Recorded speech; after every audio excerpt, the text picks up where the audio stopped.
बहुत बहुत स्वागत है आपका इकोनॉमिक्स हिंदी विद मैथ में। तो आज हम इस वीडियो में मैक्रो इकोनॉमिक क्लास 12th का जो है चैप्टर 12 करने वाले हैं, भुगतान शेष, और इसका 4th पार्ट हम शुरू करेंगे। 3rd पार्ट तक हमने यहाँ पर देखा था व्यापार शेष और चालू खाते के बीच अंतर को समझा था, क्या क्या अंतर होता है। तो चलिए आज हम कंटिन्यू करते हैं वीडियो को और देखते हैं यहाँ पर पूंजीगत खाता।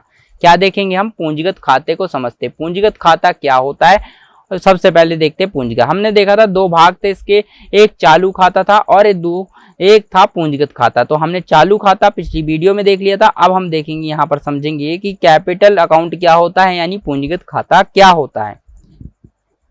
बीओपी का जो है पूंजीगत खाता देश के निवासियों और क्या होता है पूंजीगत खाता? बीओपी का पूंजीगत खाता देश के निवासियों और शेष विश्व के बीच में हुए उन सभी सौदों का रिकॉर्ड रखता है जो देश के निवासियों या उनकी सरकार की संपत्ति या देयता में परिवर्तन लाते हैं। तो देखिए पूंजीगत खाता किसका रिकॉर्ड रखता है? बीओपी का पूंजीगत खाता। बीओपी का पूंजीगत खाता, ये किसका खाता है? बीओपी का पूंजीगत खाता, यानी भुगतान शेष का पूंजीगत खाता है। ये किसका है? भुगतान शेष का पूंजीगत खाता है। बैलेंस ऑफ पेमेंट का पूंजीगत खाता है। और इसमें कौन से लिखा जाता है, यानी क्या क्या लिखा जाता है इसमें? इस खाते में देश के निवासियों और शेष विश्व के बीच जो सभी सौदे होते हैं ना, यानी जो एक देश में रहते हैं, यानी एक देश के अंदर जितने भी निवासी हैं, जितने भी रहने वाले लोग हैं, वो लोग जब दूसरे देश के साथ यानी शेष विश्व के साथ, किसी भी देश के साथ वो है जो है यहाँ पर सौदे करते हैं। सौदे मतलब कोई भी निर्यात करते हैं, वस्तु बेचते हैं, खरीदते हैं, कोई भी इस तरह का सौदा करते हैं, तो उसका रिकॉर्ड जो है रखा जाता है किसके अंतर्गत? पूंजीगत खाते के अंतर्गत, जो देश के निवासियों या उनकी सरकार की संपत्ति या देयता में परिवर्तन लाते हैं। और ऐसे रिकॉर्ड, ऐसे सौदे होने चाहिए। कैसे सौदे होने चाहिए? ऐसे होने चाहिए जिसमें कि यहाँ पर सरकार की संपत्ति में, यानी सरकार की जो है संपत्ति या उसकी देयता में परिवर्तन लाया जाए। ठीक है, अगर यहाँ पर कैसे सौदे होने चाहिए, इसमें पूंजीगत खाते में किस प्रकार के सौदे होते हैं? तो इसमें जो होते हैं ऐसे सौदे होते हैं जो कि सरकार की संपत्ति, या तो सरकार की संपत्ति या सरकार की देयता में परिवर्तन लाते हैं। ठीक है, और ये क्या होते हैं? निवासियों, यानी एक देश के निवासियों के बीच और शेष विश्व के बीच हुए सभी सौदों का रिकॉर्ड जिसमें खाते में रखा जाता है, उस खाते को हम पूंजीगत खाता कहते हैं। ठीक है, चलिए अब देखते हैं पूंजीगत खाते के घटक क्या होते हैं। ये रहे पूंजीगत खाते के घटक, कंपोनेंट ऑफ कैपिटल अकाउंट। उसके बाद देखते हैं सबसे पहला है यहाँ पर विदेशों को उधार और विदेशों से उधार, जो कि विदेशों को हमने पैसा जितना भी उधार दिया है, विदेशों को उधार दिया है, और यहाँ पर विदेशों से उधार लिया है। जितना पैसा विदेशों को उधार दिया है और विदेशों से उधार लिया है, इन सब का रिकॉर्ड रखा जाता है पूंजीगत खाते में। ठीक है, उसके बाद आता है विदेशों को और विदेशों से निवेश। जो भी हमने विदेशों को निवेश किया है, यानी विदेशों में निवेश किया है और विदेशों से निवेश किया है। ठीक है, विदेशों को निवेश किया यानी विदेश को निवेश कर दिया, और विदेश से निवेश किया यानी विदेशों से निवेश किया है। तो इस प्रकार की जो भी चीज है वो भी इसमें आएगी। किसमें आएगी?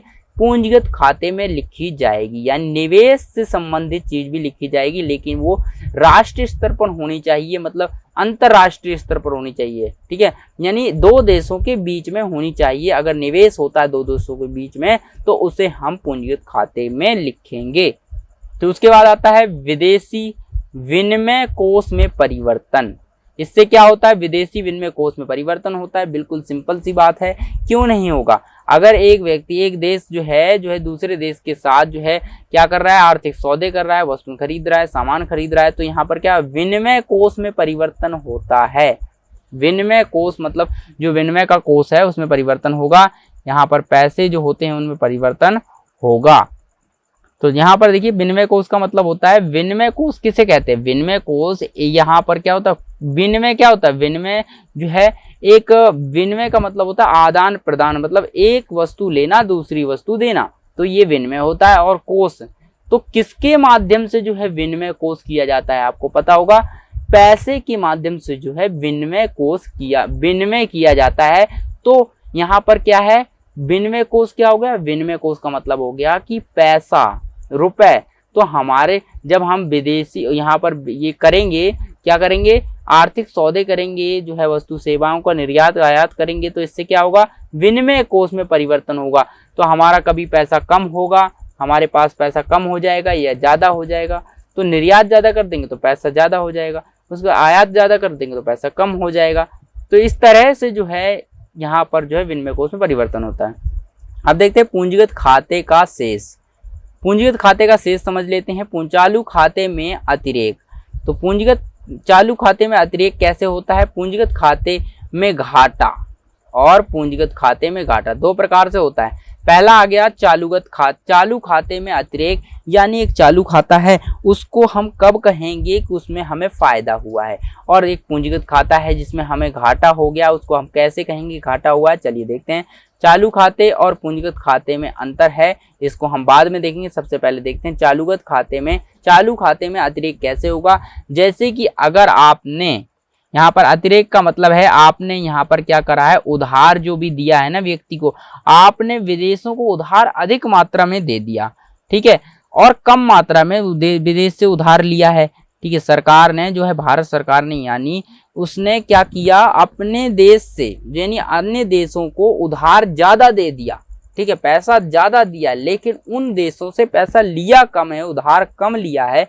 इससे क्या होगा, तो इससे होगा यहाँ पर क्या, यहाँ पर जो होगा इससे क्या होगा, जो है उधार की मात्रा जो है बढ़ जाएगी, और उधार की जो है मात्रा हमारे लिए, उनके लिए उधार की मात्रा बढ़ जाएगी और हमारे लिए कम हो जाएगी।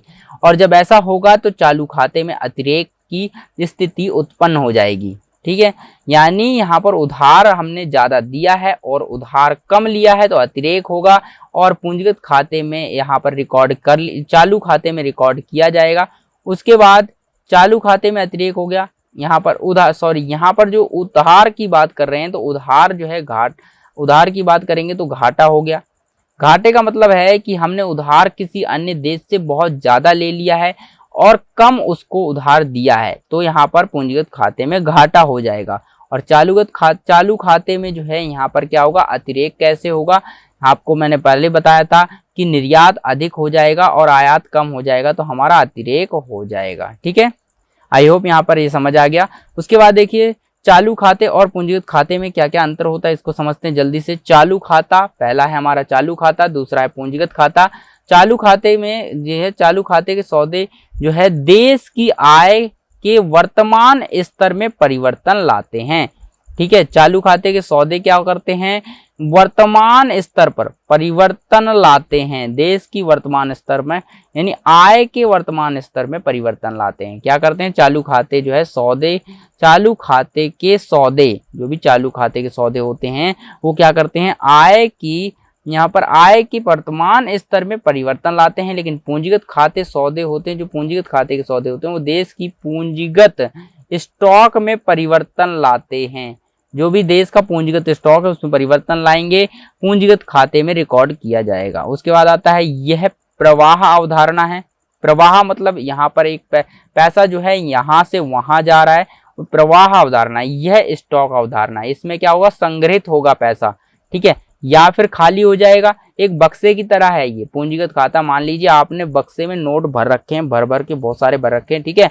उसके बाद ये नोट क्या करेंगे, आप कुछ वस्तु खरीदेंगे तो आप खर्च हो जाएंगे, खाली हो जाएगा बक्सा, ठीक है, स्टॉक आपका कम हो गया। इसके बाद अगर आप जो है खरीदेंगे नहीं, खर्च नहीं करेंगे और क्या करेंगे, आप उसमें और पैसा डालते जाएंगे तो स्टॉक बढ़ जाएगा। तो यानी पूंजीगत खाते में यहाँ पर बढ़ रहा है तो आप यहाँ पर पूंजीगत खाते में लिख लेंगे। तो यहाँ पर ये स्टॉक अवधारणा है, यहाँ पर ये प्रवाह अवधारणा है। उसके बाद आता है चालू खाता अगर हो जाता है, यहाँ पर चालू खाता इक्वल टू होता है दृश्य मदें।